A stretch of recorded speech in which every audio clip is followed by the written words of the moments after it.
ನಮಸ್ಕಾರ ಗುರು. ಇಂದು ಕರ್ನಾಟಕದ ರೈತರು ಬೀದಿಗೆ ಬಂದಿದ್ದಾರೆ. ಕಾರಣ ಬಿಡದಿ ಟೌನ್ಶಿಪ್. ಈ ಯೋಜನೆ ಕರ್ನಾಟಕ ನಡೆಸುತ್ತಿರುವ ದಬ್ಬಾಳಿಕೆ. ಒಬ್ಬ ರೈತನಿಗೆ ತನ್ನ ಭೂಮಿಯೇ ದೇವರು. ಅಂಥದ್ರಲ್ಲಿ ಸರ್ವೆ ಮಾಡಲು ಬಂದ ಅಧಿಕಾರಿಗಳಿಗೆ ಗ್ರಾಮಸ್ಥರು ನೀಡುತ್ತಿರುವ ಉತ್ತರನೇ ಇದು ಸರ್ಕಾರದ ಸರ್ವಾಧಿಕಾರಕ್ಕೆ ಸಿಕ್ಕ ಎಚ್ಚರಿಕೆ ಗಂಟೆ. ಹೌದು, ರೈತ ಸಿಟ್ಟಿಗೆದ್ರೆ ತಡ್ಕೊಳ್ಳೋ ಶಕ್ತಿ ಸರ್ಕಾರಕ್ಕಿದೆಯಾ?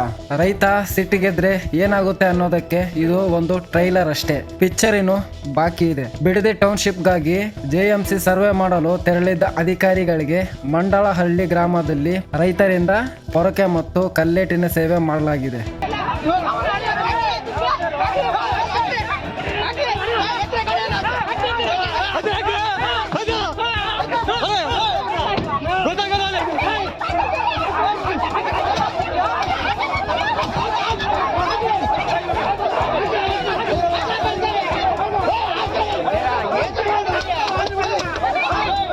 ಅನ್ನದಾತನ ಜಮೀನಿನಲ್ಲಿ ಸರ್ವೆ ಮಾಡಲು ಬರುವಾಗ ರೈತರ ಹಕ್ಕುಗಳನ್ನು ಕಡೆಗಣಿಸುವುದು ಎಷ್ಟು ಸರಿ? ರೈತ ಸಿಡಿದೇಳುವ ಪರಿಸ್ಥಿತಿ ತಂದೊಡ್ಡಿರೋದು ಯಾರು? ಸರ್ಕಾರನ ಅಥವಾ ಅಧಿಕಾರಿಗಳ ನಿರ್ಲಕ್ಷ್ಯನ? ಇದು ಕೇವಲ ಒಂದು ಗ್ರಾಮದ ಕಥೆಯಲ್ಲ, ಪ್ರತಿಯೊಬ್ಬ ರೈತನ ನೋವಿನ ಸಂಕೇತ.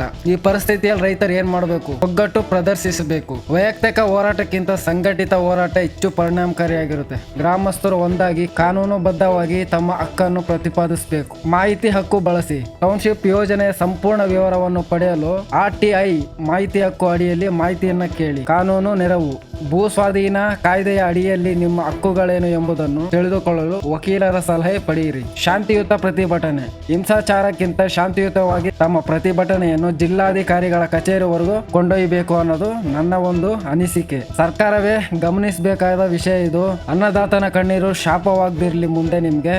ರೈತರ ಚಳವಳಿ ಮಾಡಿದ್ರೆ ಏನಾಗುತ್ತೆ ಎಂಬುದಕ್ಕೆ ಇದು ಒಂದು ಟ್ರೈಲರ್ ಅಷ್ಟೇ. ಪಿಕ್ಚರ್ ಇನ್ನು ಬಾಕಿ ಇದೆ. ಧ್ವನಿ ಎತ್ತಿ ನ್ಯಾಯಕ್ಕಾಗಿ ಹೋರಾಡೋಣ. ಜೈ ಜವಾನ್ ಜೈ ಕಿಸಾನ್. ನಮಸ್ಕಾರ.